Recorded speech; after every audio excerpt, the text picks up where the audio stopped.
अरे की फेंको है रंगवा पलटी से, अरे की चढ़िए के मचान सखी देवारावा,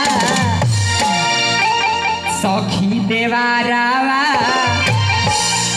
भैया। तो होली में हमारा कैल कई परेशान सखी देवारावा। ये गाना मेरा गणेशा म्यूजिक वर्ल्ड पे आया, एक बार जरूर सुनिए। और गणेश भैया को दिल से थैंक यू, क्योंकि मेरे जैसा छोटा कलाकार को बुला के आप गाना गवा रहे हैं, मेरे लिए भैया को दिल से लव यू। बस इसी तरह भैया आपको सपोर्ट करते रहिए।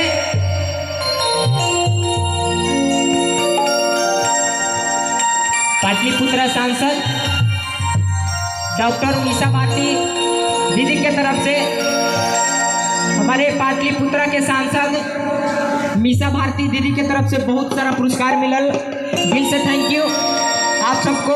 आप सब ऐसे ही सपोर्ट करते रहिए छोट भाई को, बाकी लव यू। चलिए आइए। अरे की फेंको है रंगवा पलटी से चढ़िए के मचान सखी देवारावा, अरे की फेंको है रंगवा पलटी से, अरे की चढ़िए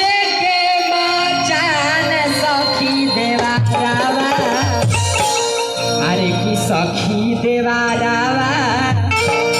अरे की होली में हमरा कई परेशान देवारावा, होली में हमरा